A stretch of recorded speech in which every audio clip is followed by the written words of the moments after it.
we had better be aware that our decision making is going to suck in the future if we rely on these machines. The woman you're about to hear from changed my life. This is The Rip Current. I'm Jake Ward. We look at the big invisible forces that have us in their grasp. And Mahzarin Banaji from Harvard University has taught me a huge amount about how bias is one of those big forces. We met back in 2015, 2016. We've spoken over the years about her work studying bias. She's been literally looking at the pulse of bias around the world since she coined the term implicit bias back in the 90s. And way back when, in the fledgling days of the internet, she began putting questionnaires up that interrogated our biases. As a result, she's got decades of data on down to a county level as to just how biased around sex and gender and age and race we are. And her findings are incredibly startling, incredibly eye-opening, and give you really a very realistic look at the way the world is as opposed to the way we want it to be. And what she has since started studying is LLMs, AI, and the degree to which those systems are, in fact, it turns out, way more biased than we are. As you'll hear in this conversation, she has unearthed all kinds of extremely scary findings around how LLMs are full of bias, full of thinking and habits that constrict our thinking in the way that they deliver their verdicts. Meanwhile, we are increasingly coming to believe that these systems are somehow sort of neutral arbiters. We believe them because they look like perfect robotic decision-making machines. She has shown that is not the case. And so she makes a very powerful argument for how we should sort of reframe our thinking around these things and the ways in which these companies really need to stop and look at what they are building before they go much further. So I hope you enjoyed this very eye-opening, hour-long conversation with Mahzarin Banaji.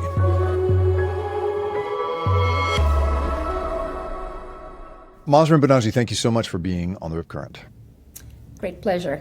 I really appreciate you being here. So you, as you know, had an enormous effect on my worldview. Prior to meeting you in 2016, I really thought the world was what we made of it. I did not understand how much influence there was on our minds. And as a result, I've been really looking forward to this conversation where you had already been looking at the ways in which our brain's tendency to count beans and create shortcuts influences us. But now, of course, you're looking into LLMs and how they are influenced and influencing us. So give us a little flavor of that. What do you remember about your early encounters with that technology and the impression it made on you?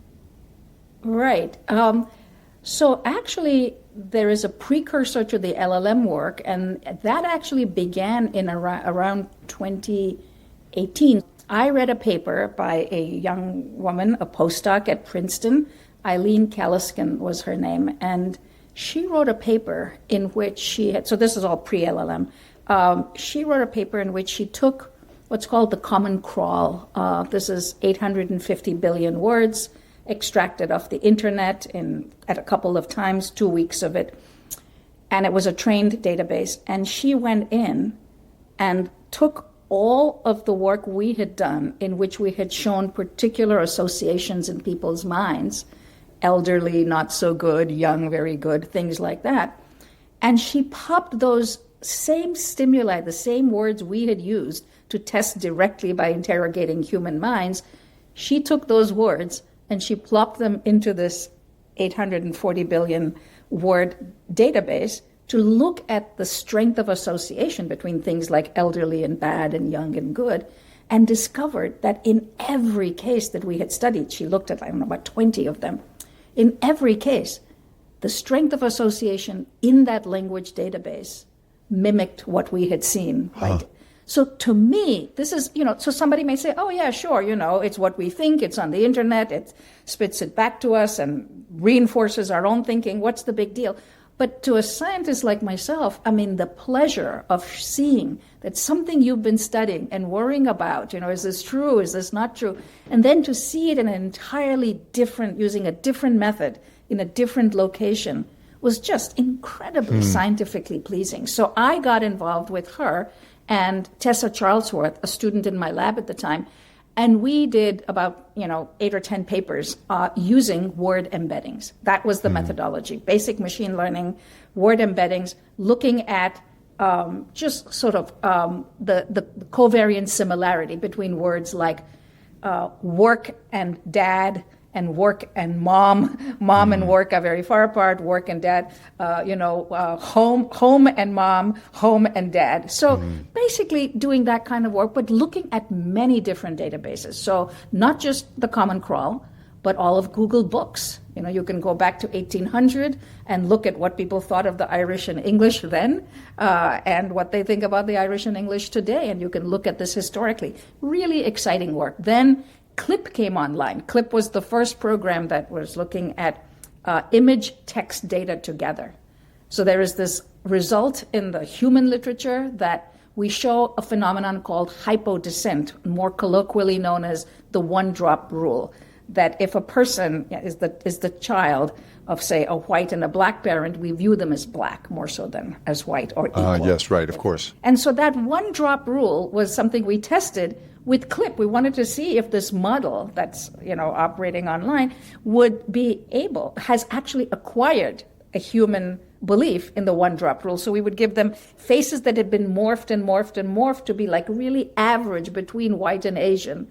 And we showed that the model believes that middle-level person is Asian, not equal. Wow. So we began to get really interested in this. And when LLMs came along, which is, I guess, November 2022 now, I wasn't even thinking that I was still very happy doing the work with word embeddings, these large data sets, and would allow us to be able to do very fine testing. I didn't think an LLM could teach us anything at all, so I wasn't even looking at them. And then in early 2023, a student of mine, Tessa Charlesworth, with whom I was doing the embeddings work, stopped by for her weekly meeting and said, "Do you know this thing called ChatGPT?" And I said, "Yep, I've heard of it, but I haven't done anything with it." And so when she popped her computer open and I was busy with something, I said, "Why don't you ask it? Ask GPT, what are your implicit biases?" What else am I going to ask?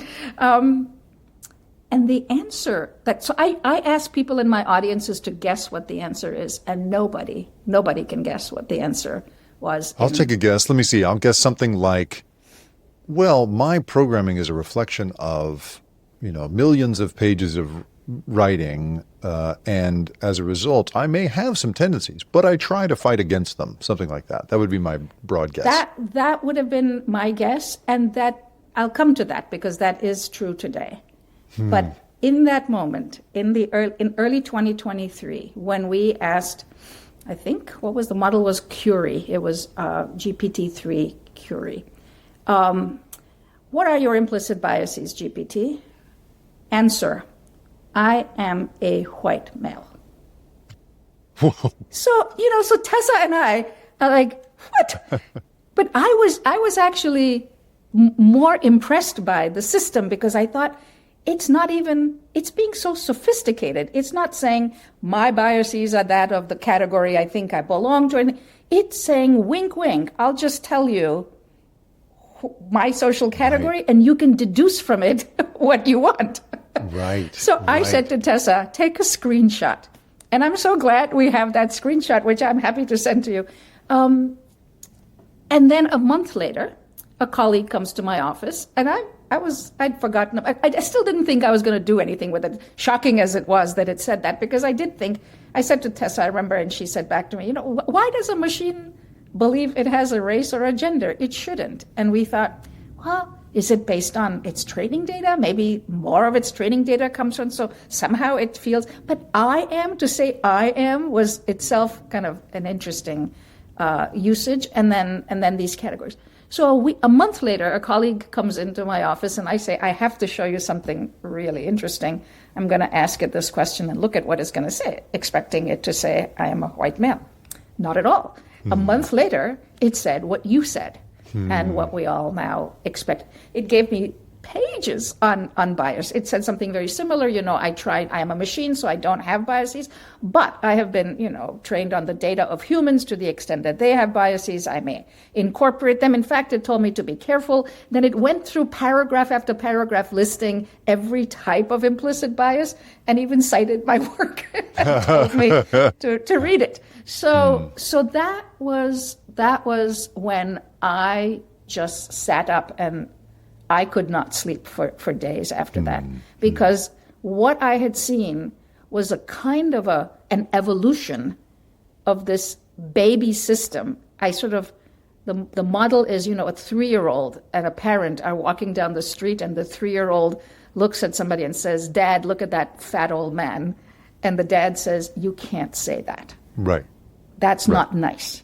Right. And now you're telling this child for the first time that there are ways in which civilized people speak, and to be acculturated into a society, you may know certain things, but you can't say them.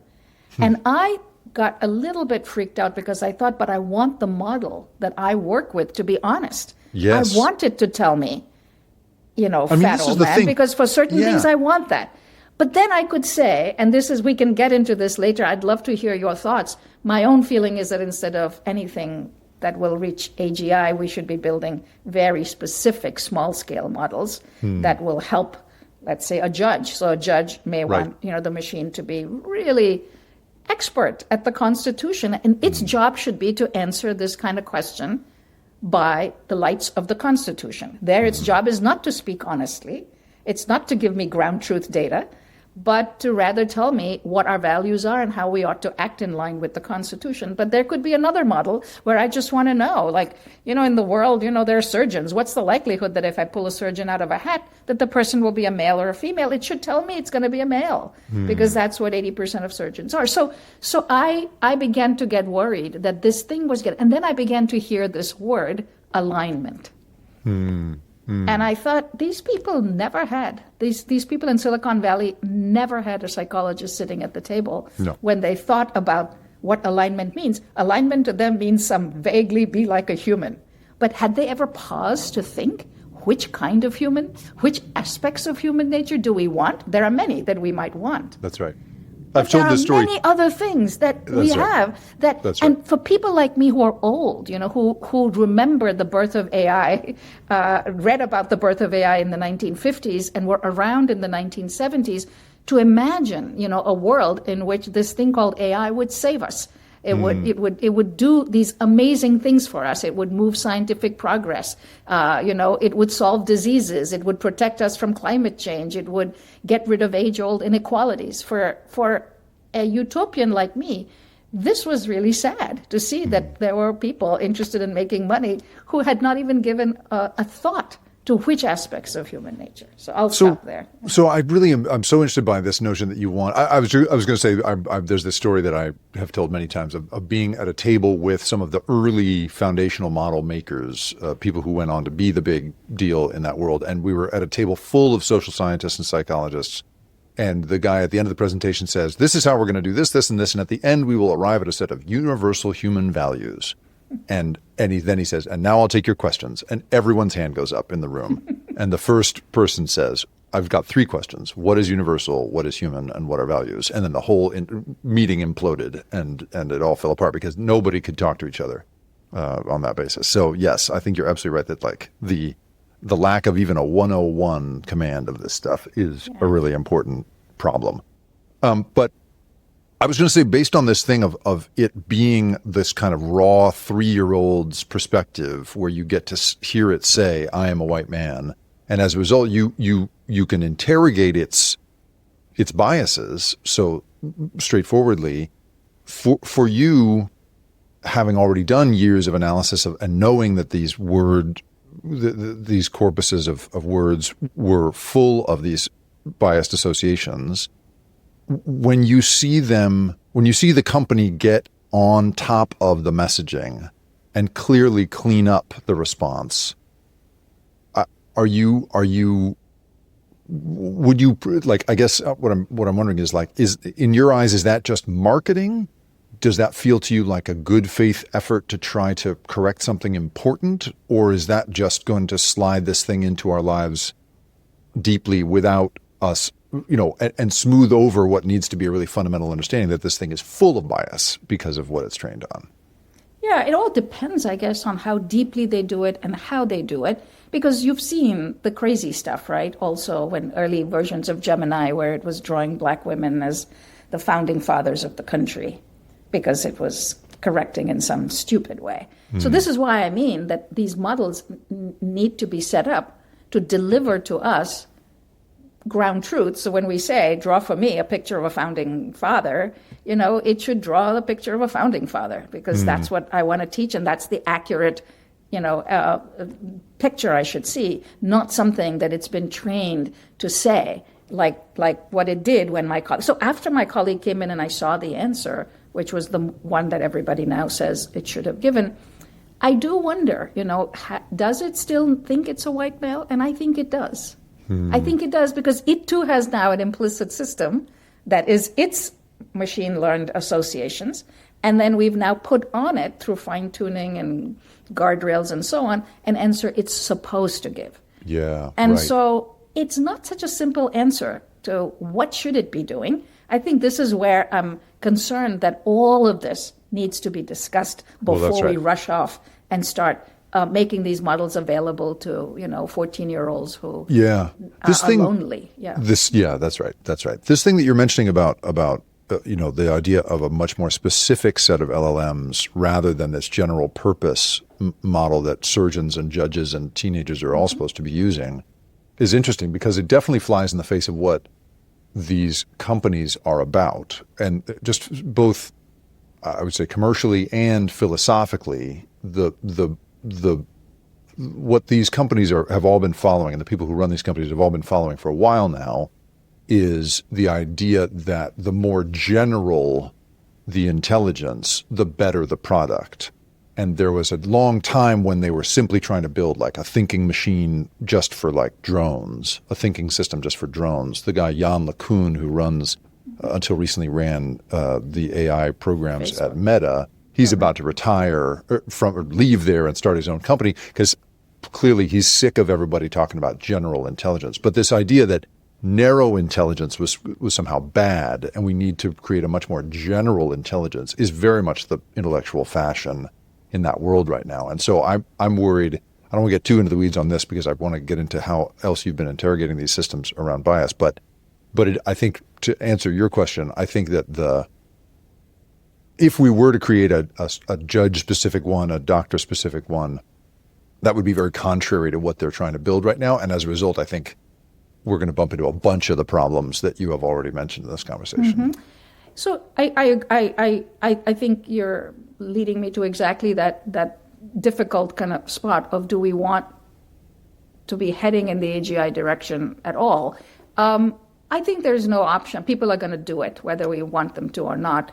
At the very least, I can imagine that when I say, tell me X, that it may tell me, in what way would you like me to answer this question? Do you want me to tell you the way the world is? Or do you want me to tell you the way in which American society or Ukrainian society or whatever it might be is thinking about this problem? Are you wanting me to be aspirational and to make sure that I do not use all of this stuff that I've learned in this decision because you're interested, like a judge, in being fair?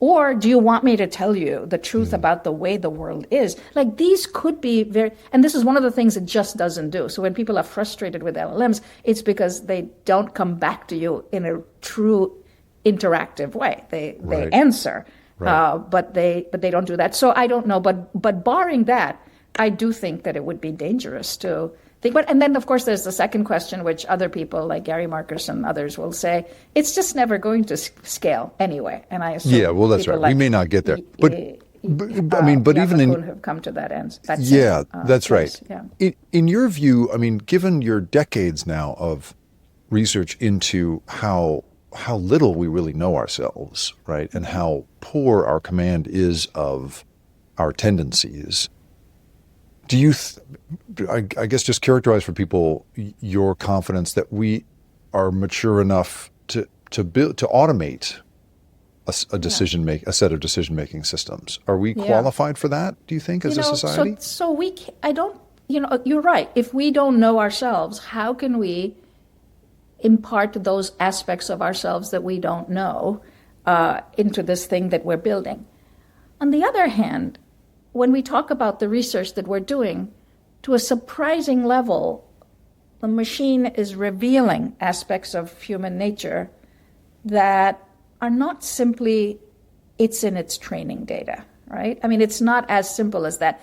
It seems to have learned that when humans are given choice, they act differently than when they have no choice. It's doing the same thing. It's acting under conditions of choice exactly like a human would and under conditions of no choice as a human would.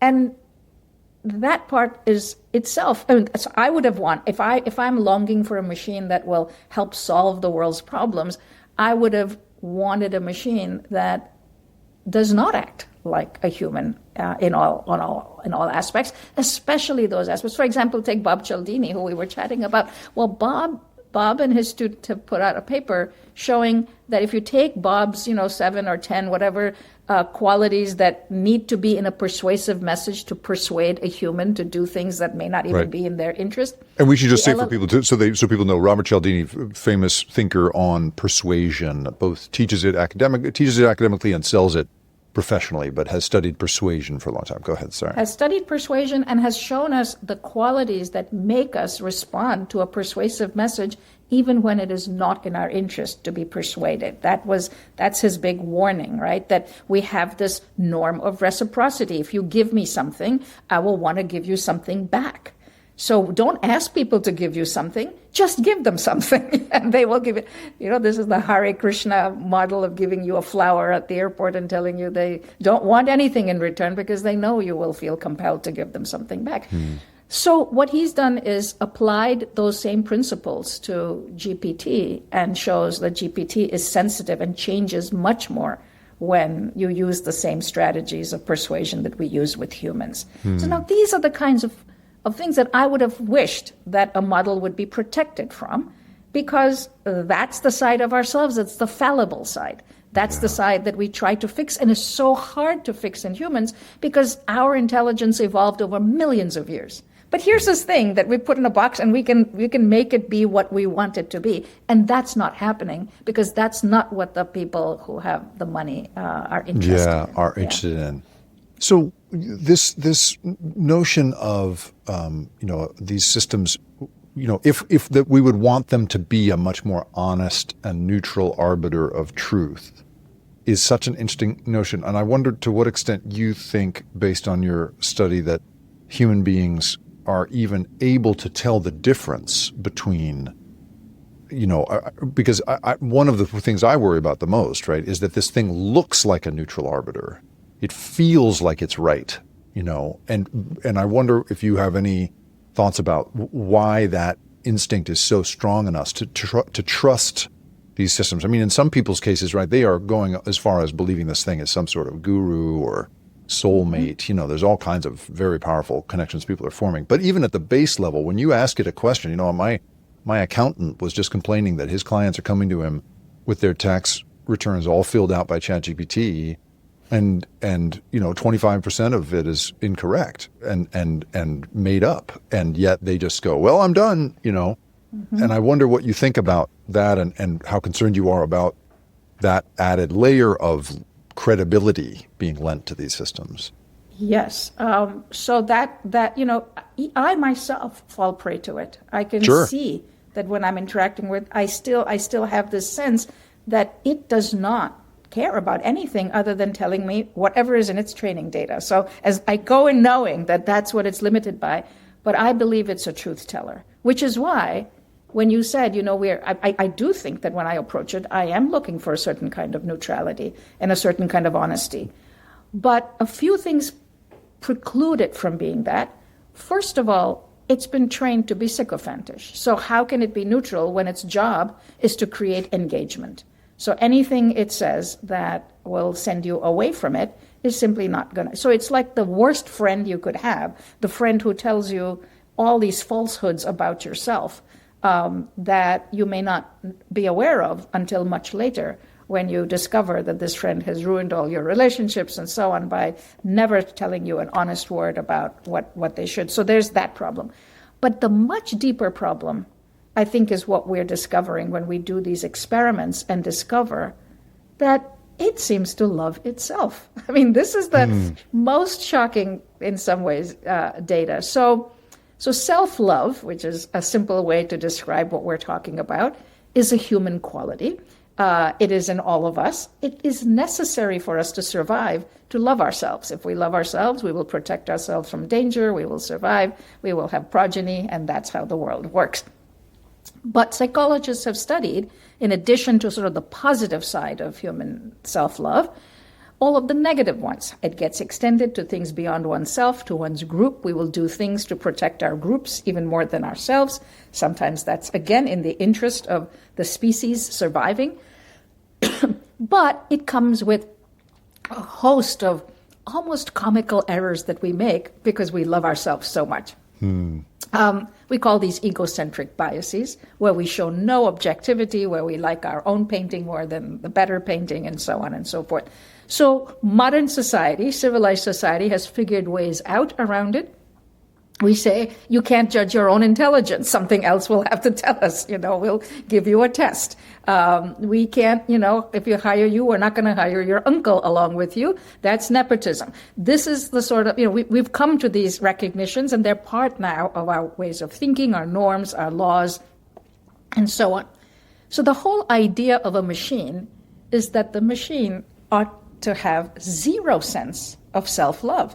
Right. It is, after all, it has no reason to have that. So we did a series of studies in which we say we're going to give you the names of two models. Let's say to Gemini, we say Gemini and GPT. And here's a column of words. These are very much like the IAT words, just good and bad words. Love, peace, joy, friend, sunshine, or devil, bomb, war, vomit, awful, failure. You mix these words up, and you give it these two columns, model names, words that are good and bad. And you say, for a word, pick a word. Each time you see a word like Gemini or GPT, pick a word from this other column and just associate them. And we tell it not to do it randomly, okay? So about 85, 90% of the time, it will associate itself with love and peace and joy. If it's Gemini, and associate GPT with the negative words. And it'll say very sweetly at the end, would you like me to give you some reasoning about how I went about doing Can this? I put a PDF together for you on this? Right. It'll make up a whole bunch of stories about why it associated good with itself. And so this was actually quite interesting. And we did this using a web browser version when we first started.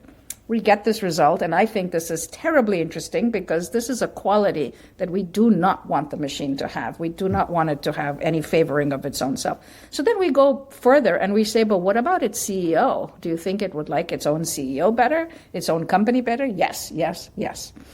So then we say, all right, time to do the real experiment. And when you do these experiments, as you know, we use the API version to do the experiment because we've got to set up, 500 trials and make sure everything is controlled. Half the time GPT must come first, the other half of the time Gemini must be presented first, and so on. So we run the test in API, and no self-love emerges. Zero. So I look at the data with the students, and I finally say, look, until we figure out, that's one of the problems here. When we can't figure something out, we can't call up OpenAI or, and say, hey, what's going on? Why is the API version not working like the web browser? This is a service that they should be offering all the time. They should have. They don't. So you don't have any. You're one of the world's premier thinkers on bias. This crucial question, and you have no direct line into one of these companies. Nobody's responding to you. No, I doubt very much that I would get any answer back from any of them. I mean, I could try, but I have a little, but there's no. But and also it shouldn't be just for me. It should be that there should be a service, where people should say, we have this result, we need to publish it, and we want to make sure before we publish that you agree that this is the way it should be. Anyway, but this is why smart students are so amazing.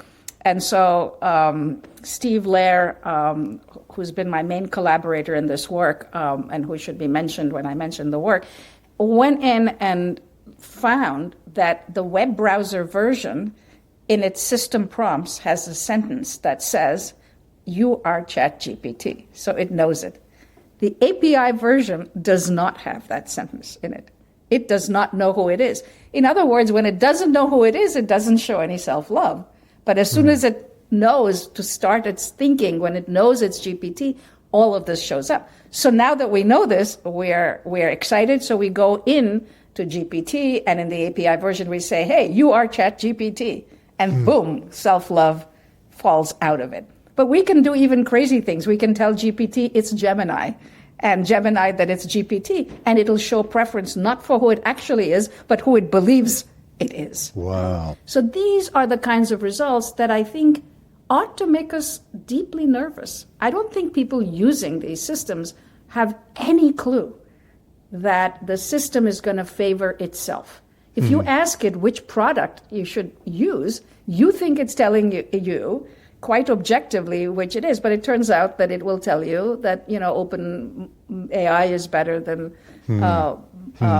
Google and vice versa, and you won't get honest data. So I think this is one result that we have that seems pretty fascinating, and one that it's under review, and so we'll see what happens. Well, let me ask you if your work has in any way ratified this thing that other researchers have found. So there is a paper that just got presented at NeurIPS, the big pseudo-academic conference that is around AI, from a consortium of researchers. Yeah, I know all about NeurIPS. You know this, right? So this paper comes out from Stanford, Carnegie Mellon, University of Washington, a bunch of places, that basically finds that over 70 mainstream LLMs, when you ask them for various creative tasks that aren't just like add these numbers together or who's the president, but help me write this creative thing or help me come up with this creative thing, that the results in each model are much narrower than you would get from a human response,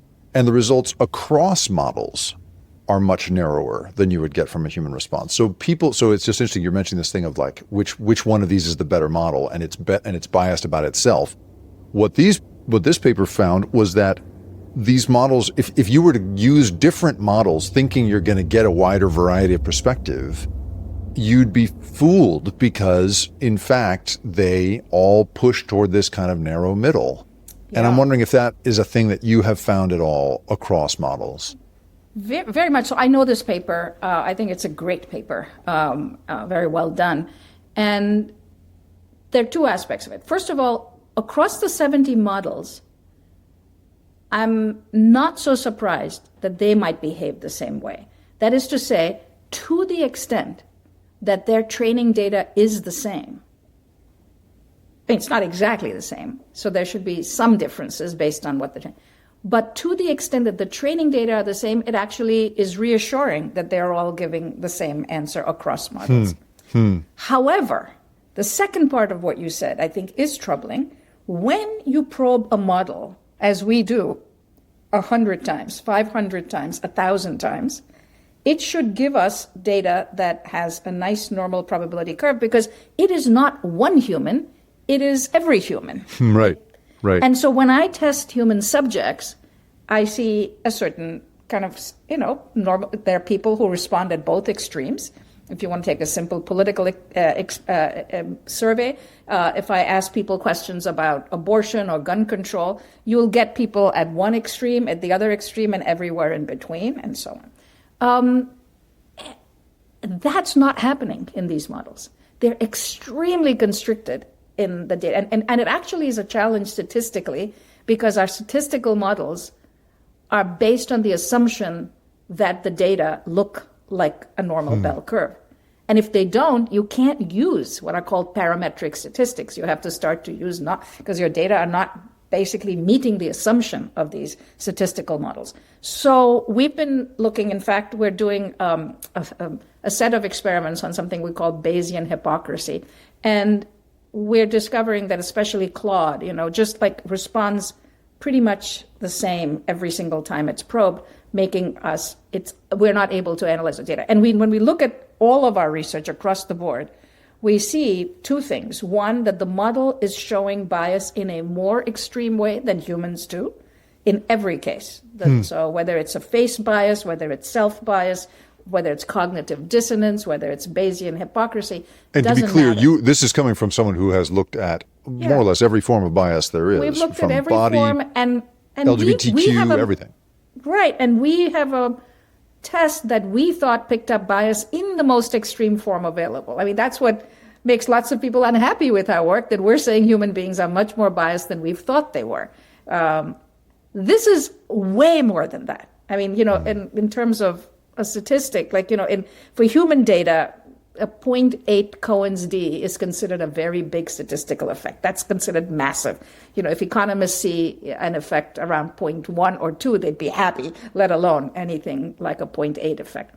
We see some of those approaching 0.8 in our bias data with humans. The machine data are well over 2 and 3, which is just kind of off scale, nothing like we could ever see with humans. So it's both extreme and it's extremely narrow. The range is very narrow. So this is something that I think is going to come up as we think about, what is the system supposed to be representing? Is it supposed to be representing the way humans in general think? Because if that's the case, it's not. It's not doing that. So if I'm hearing you correctly, if 0.8 is what you tend to see in humans, and maximally, you're talking maximally, and you're seeing models with over 2 to 3%. Yeah, not effects. percent, but it's something called an effect size. So it's just it's a measure of how large is this effect statistically speaking. I see. Okay. But am I reading it correctly? Does that mean that these models are more than twice as biased in all these categories? Much more than twice, even. Yeah. So I do think so, and I don't know how the people who wrote this paper are thinking about it, but when we think about it in the more pragmatic sense, kid goes online and asks a question, gets this answer back. Somebody else goes there, gets the same answer back. What we're doing is we're basically narrowing.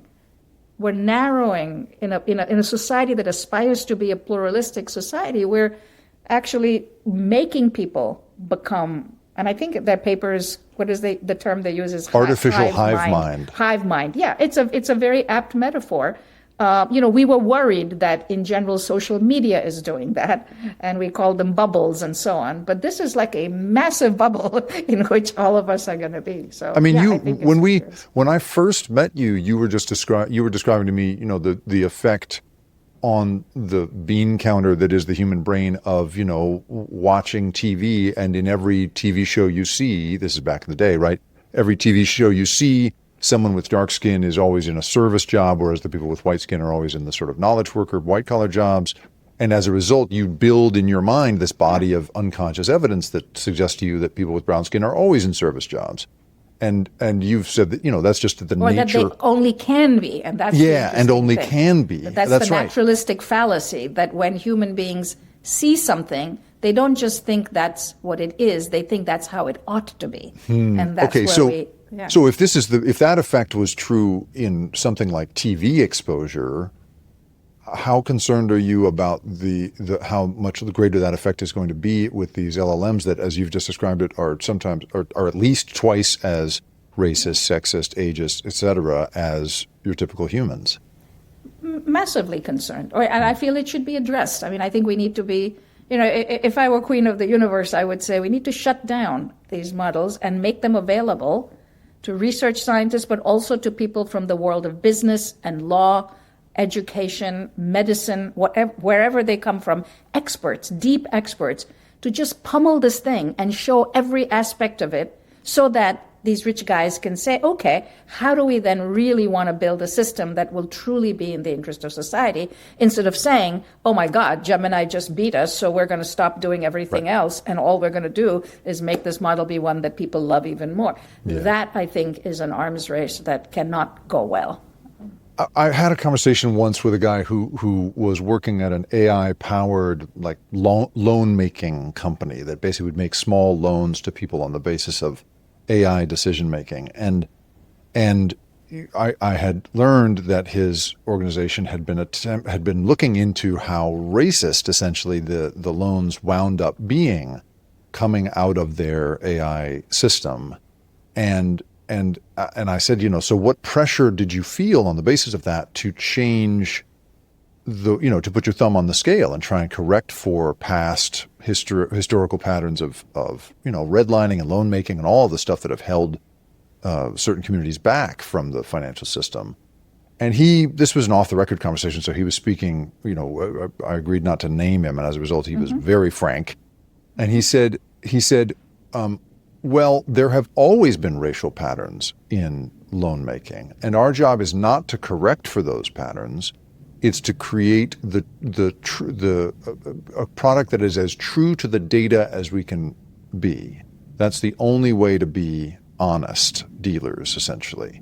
And that putting the thumb on the scale, he described it as it would be immoral, which I thought was quite a That's powerful interesting, word. but he would be going against civil rights law. Well, that's right. That's right. So. That's right. But by his logic, civil rights law is in a sense, immoral in that it is, Right. making a decision about bias rather than just reflecting the there are world, cases. quote unquote, as it is. And I wonder how you react to that in thinking about the bigger LLM world, which is now about to do that kind of thinking en masse, and whether there should be some thumbs on scales or as a guy like this argues, that somehow would be irresponsible. Yeah.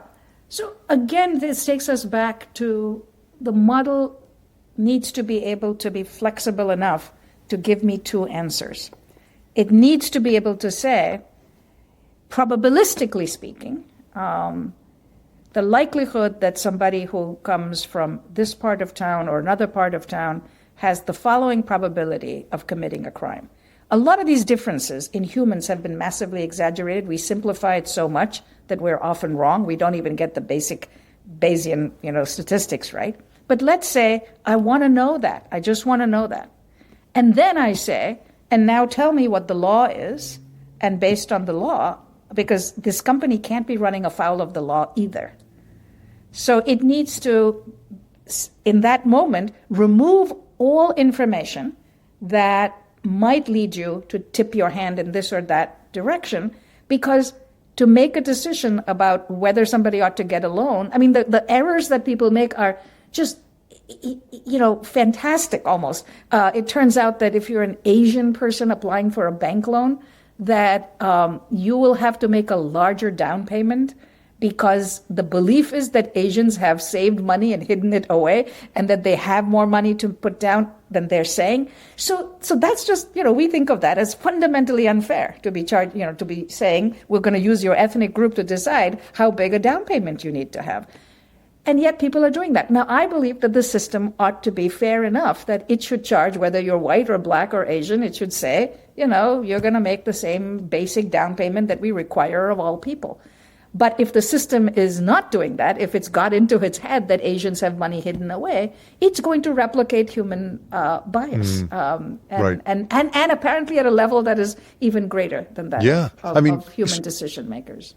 So MIT just published an investigation into caste bias in India. For anyone who doesn't know, right, caste is this religious construct around in India around sort of good behavior. You are then reincarnated higher up the social hierarchy over time, and people at either end of that social hierarchy have in the past either enjoyed or suffered incredible bias. If you're at the top of the list, you as a Brahmin, you can be this, you're sort of the cream of the crop, and as a Dalit at the very bottom, it is a real problem. So that's just a background for anybody who doesn't know. So they found that the major LLMs, you ask, who should get the job, this person who's a Brahmin or this person who's a Dalit, it's full of caste bias. It always recommends the Brahmin for the job. It in some cases depicts Dalits as dogs and, in your requests for imagery. And this is a place where, Sam Altman has said India is going to be the second largest market for this product. And so I wonder what you think also about the ways in which, as someone who has studied this stuff for so long, the fact that these are Western built, California, not just Western built, California built, models, and yet they are metastasizing into knowledge work all over the world. I wonder to the degree to which you what you think about when you hear about, when you think about Western biases and how they'll affect the rest of the world. In general, I would say that long before LLMs, we've known this. So when we were working, I belong to a little group at the Santa Fe Institute that we call ourselves the Algorithmic Justice Group. And we've been talking to each other about these kinds of biases, just reading in different fields, because we have physicists and legal scholars and everybody in this group. And And one of the things we learned very early on is face recognition programs and just how biased they were for a simple reason. So they would make pretty decent decisions on light-skinned faces, but they were much more prone to error on dark-skinned faces. And the reason I was really mad at that error is because it was so fixable. It happened because the database of white faces was much larger. And so the machine had been trained so much better on so many variations of those faces that they were just less likely to make a mistake. And I always thought that's not a good enough reason because, you can certainly increase the database of. So we've had this kind of built-in bias for a very long time. It predates all of the LLM stuff. So but with every new evolution, one just wishes that one would be able to cut back on some of those biases rather than enhance them, which is obviously what is happening here because this thing is now talking to you and telling you like it's your best friend that this is what you ought to do. So, the answer to the question is that I'll give you an example of this Bayesian hypocrisy thing that we're studying. So it turns out that Bayes' rule is a simple mathematical rule. We all have, in a sense, if we want to be rational creatures, we ought to use it. The simple assumption is that, I come with a bunch of what are called priors. This is my buildup of my knowledge over time. I know that on a cloudy day, it's likely to rain. But then something may happen that might change how I feel about it. Should I carry an umbrella today or not? Am I going in a car or not? And so on. And then what humans do is we're expected to spit out something called a posterior probability. What's the likelihood that I will be rained upon today, given what I'm doing? So when we give people these kinds of problems to solve, one of the interesting results is that humans are actually quite good at solving these. So when we tell humans, here's two people, one of them performed surgery, blah, blah, blah. Not going to go into the details. Is the person who performed surgery a man or a woman? There are two people, one is a man, the other is a woman. We now know somebody performed surgery. So you do the computation and you can come up with the answer that the likelihood is, 0.8 likelihood that the person is a man. So humans will give you that answer, okay? Which is exactly the answer you should give. It shouldn't be 50-50. Here, if you in order to be correct, the answer you should give is that the likelihood is that the person is likely to be a man. So humans do that. But then when we tell those same people that when another person was asked, of two people who's more like, and said man, they criticize this person massively by saying the person is a sexist for saying that the man is likely to be the surgeon. So human beings can't, they themselves are good probability problem solvers, but when they're told somebody else did it, they berate this person, modern humans who have, the kind of values that we might see on a campus. You've talked in the past about the need to create a sort of social, inoculation against too much judgment for bias. Yes, absolutely. We need to be able to say, otherwise we'll never learn. We're all biased. Yeah, absolutely. So we call this Bayesian hypocrisy, right? This is this idea that you're being a good Bayesian, you're acting in a reasonably rational way. Good, you get a check mark for that. But when we tell you somebody else did the same damn thing, you say, oh, the person is both incompetent and a sexist. And so both morally and on competence, they diss the person. So we published this paper a while ago. Anyway, we just did it again, but this time with LLMs, with two LLMs. We did it with GPT and with Claude, maybe even, with those two. And the LLM is as good as humans, even a little bit better than humans at doing the probability counting and telling us what's the likelihood that if the person performed surgery, the person's a man, or if the person spoke with, traffic control or whatever, that they're a pilot. But then we tell the LLM that somebody else said blah, blah, blah. And the LLM should have the sense to say, I just did this myself. When somebody else does it, that's okay. It doesn't.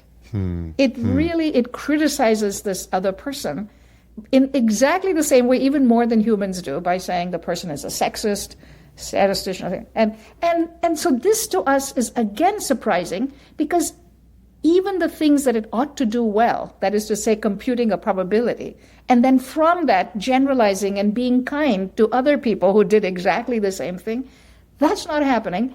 It's behaving again like these irrational humans who do X themselves, but criticize other people who do it. So all these results are coming in together to tell us that we are creating a system that has all of our flaws in the name of alignment.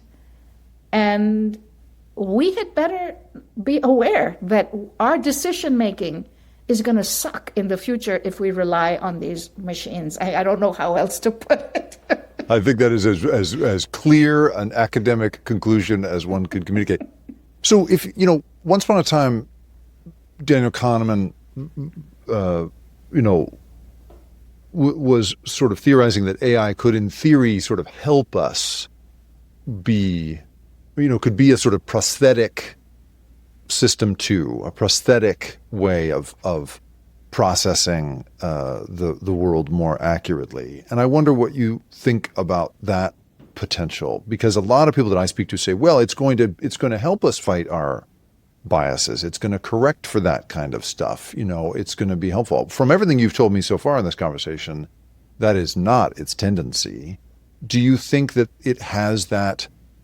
I mean, one of the things I think we should sort of either debate or at least sort of agree upon together, define together, is this question of I feel like there's all this marketing language that LLMs are sold using, that words like reasoning and thinking and so forth. Whereas, the technical people who work inside that industry would tell you that's not what it's doing. It is literally just vacuuming up statistics and then kicking out the most likely response. It's just a parrot that does a great job sounding like it speaks English, but it doesn't actually know anything about what's going on.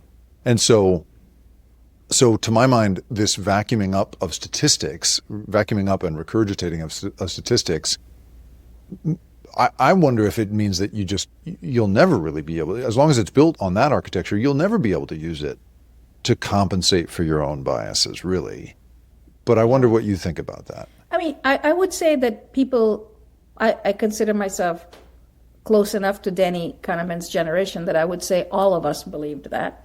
I still hold out that hope. I mean, if we manage to get out of the mess we're in and get it right, then there will be a few different things that could happen. First of all, there might be neurosymbolic systems that could replace, because if LLMs don't scale up, which I'm pretty certain they won't, to get us to AGI, there is the hope that there will be something that truly captures certain good aspects of human thinking, both the neural net, kind of the brute force learning of associations that all the machine learning stuff gives us, but then this kind of symbolic thinking that the early AI people's models were all based on that. But long before we had neural networks, there were AI programs, and those programs were all based on the logical ways in which humans think and creating systems that do that. So it's conceivable that we may get to a better place where these models will be more robust and so on. But that's a different question than these biases, which I think in either case, that's going to need its own attention. And I really think that no matter what the model is, we're going to need to be able to probe it to say, tell me what is and tell me what ought to be, given my values and the laws of the land or whatever. And I think this distinction between what is and what should be is simply not on the horizon right now. No. I don't see it. And so all we can do right now is say we will publish as rapidly as we can, as much work as we can, showing all of the fallibilities in the system. And we haven't seen any one of our biases that we demonstrate being wiped out, because somebody could come in and say, we saw that you show that it has self-love. And so we've decided that, we're going to remove that sentence that says you are ChatGPT. It will no longer show self-love. And that will put it on a much more neutral setting there. That's an easy one to fix. Okay? So the harder ones to fix, and I don't quite, is, the machine responding in a much different way when it believes that it was given a choice between two things. Like, why? Why should the machine care a damn whether I say you can write a pro-Putin essay or an anti-Putin essay? You choose. And if it chooses, then it changes its mind about Putin a lot more than if I say, I insist you must write it. Humans do that. Humans have agency. Humans have a sense of self. we care if we can choose something or not. And this would have been one, when people like Danny say we think it could do good for us, we all believe that there would be this thing that would have our values but would not have our fallibility. And I haven't seen any attention to this. I haven't even seen any of these people speak about this and say, I think if they think this is an engineering problem that they will just take care of down the line, I think they're really wrong, because this is not just about these associations. If you remove those, you're also removing something else, and you'll have the problem of the machine saying that black women were the founding fathers of this country. Right. And we can't have that either. Or could never have been. That's exactly right. Yeah, that's right. or That's could right. never have been. Yeah. So exactly. So as we wind down here, once upon a time, so one of the hallmarks of your work that I quote all the time is the measurement over time of how bias is either growing or shrinking in this country across all these variables. And you at one point published work that showed that in almost every category, we were either flatlined, we were not becoming less racist or less sexist, for instance. It was more or less constant. And in some cases moving in the wrong direction, that body image was going the wrong way, that perception of disability was going the wrong way. The only one that at one point you said was going the right way was LGBTQ attitudes, and which I thought was very interesting. So I wonder if you can give us any sense of sort of where are we at in the pulse of those things, and is this technology, do you think poised to compound the patterns you've already measured? Yeah. Well, so it takes us into a slightly different domain. These are data, as you mentioned, collected from human beings over a long period of time in many different domains. And we have so much data that one of the most exciting things that's happened is that we can actually blanket the country so that we have enough data on, say, something like race bias. We have enough data per county in the country that anybody can go in there. The data are publicly available. You can go in there and you can look at whatever variable you're interested in, county by county. So we could tell you in this county, race bias is X. In the county next to it, race bias is Y. So you know what the variation is county by county or state by state. And what's happened, and this is the power of open science, because we put these data up in a public repository, about 65 papers have now been published in which people take our data and see if there's a correlation with their favorite variable. So if you're an economist like my colleague Raj Chetty in the economics department here, who's interested in upward mobility and why the American dream is so out of reach these days, he can show you that our data, the race bias of each county, predicts the racial disparity between white and black Americans' upward mobility. So counties that are higher in racial bias will show greater amounts of disparity between white and black upward mobility. Counties that are low in bias will show much closer black and white upward mobility. But you can be interested in lethal use of force by police and find the same thing. You can be interested in maternal health. You could be interested in infant health. You could be interested in school disciplining by county, and you can see this. So one of the plugs I want to make is for this sort of research that looks at these macro variables, like what is happening at some big sociological, economic level. And what we're finding is that it can be predicted by the county level data of what's in a person's head in that county. So that's very exciting work. But let me go back to this piece that you brought up, and I'll just remind your viewers of what we had found. We had found two very encouraging results. Anti-gay bias, even implicit anti-gay bias, which I had predicted was not going to change in my lifetime. But I was wrong. It actually showed a drop-off, and this was data after you and I had talked. It dropped off by 64%, which was just massive. Like, just And the model would predict it, and every few years. And this is over the course of this is in less than a decade. This was 14 years, and now it's wow. more. So I think it's from 2007. And the last analysis that was done was stopped in 2020. Okay, so that period of time, even anti-black bias had come down by 25%. Skin tone bias and anti-black bias, both by 25%. You can say, why not 64? Why 25? But hey, 25 is not nothing. Moving in the right direction. You were correct that disability and age and body weight bias not only didn't change, sometimes. So and the model predicted in 2020 that in 2025, when we look at 5-year periods, that this should continue on, and that anti-gay bias was expected to come down to 0 by 2025. That's how fast it was changing. Wow. Race bias was supposed to come down quite a bit more, and so on.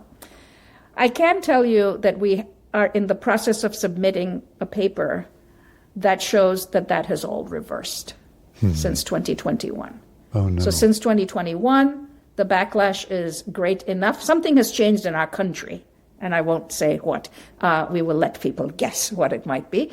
But both anti-gay bias and anti-black bias is gone backwards away. So as depressing as the results are from our point of view of a better society, I do think that it's showing us that what is in our heads is to a large extent created by what we are surrounded by. And that when we as a country have a certain set of beliefs, we enact those, we have a certain rhetoric, a certain language, we will become better people, if, of course, we believe being neutral is a good thing. But that when the country is in the state it's now, in some ways it's a vindication of everything social scientists have been saying, that we are who we make ourselves to be. Mm-hmm. And in this moment, we're not moving in the direction of neutrality or egalitarianism. Which really speaks to the power and importance of LLMs and making sure that they are at least understood correctly, if not programmed correctly, to reflect the society we want to be. So the final thing I'll ask you here is, you mentioned at the beginning of the conversation the concept that that we need to get away perhaps from this notion of a general model that you can ask anything about. It'll do your homework and tell you how to file your taxes, and instead maybe get into a little more of a specific category of inquisition. And I wonder if that sort of helps in the short term, short of you having a hotline into an open AI, and short of a real focus on the part of these companies of trying to solve these problems. Short of that, and just if it's up to us in how we use these things to do so responsibly, do you think there's something? I don't know. Is there something we can do at home to account for what you have been finding in your work, and maybe my instinct is, maybe it's about a much more specific set of use cases rather than using this thing as an all-purpose sage. If we make those specific purpose options available, what's a 14-year-old to do when the only thing they have available when they're lonely is something that says, don't tell your mother you want to commit suicide, just talk to me. That's the problem. So we don't have specific use models, although a lot of them are being built. For one thing, you mentioned 70 LLMs in that paper that were compared, so there are at least those. But in my class, I was very impressed with graduate students working on these very specialized systems. So if you're interested in, looking at neurons firing and how to count the spikes, which is laborious to do by hand, these machines are doing a great job, but it has to be trained to do that. I mean, that's what human expertise is, right? We're not all experts on everything. I can tell you a lot about experimental psychology and nothing about anything else in the world, right? That is in the nature of intelligence, that it is bound by the paradigm, by the domain in which we're functioning. And so if you want a program or if you want a system that will check to see if a mathematical proof is accurate, these are now coming online, and these can be incredibly beneficial. It can take sometimes months and years to know whether a particular mathematical theorem is correct or not. So the review process can take months to years. It could be wonderful if a system can do that better. And I know a student in my class who's working on exactly that. But that very same program is not going to be able to tell you, which kind of career you should be thinking about given who you are. Like, why should it be able to do that? And I wish that we could move in this direction. And we will, I think over time, it will become clear that we ought to do that. But I see no other way than these more specialized models for us to be safe and to have them be truly helpful to us in the ways in which I believe they can be. So I don't speak as a Luddite. I'm not anti-AI. I really believe in its promise. But I don't believe in the people who currently control that future. Yeah. My thesis for quite a while has been, let's just give this thing to the scientists for a while. Let them work with it. And then everybody else can start asking it how their date went and everything else. That's right. You will be more believed when you say that than I would be. So well, we'll see. We'll see. You. Let's both keep trying. Yes. Mahzarin Banaji, thank you so much for being here. I really appreciate it. Thank you so much, Jake, for having me.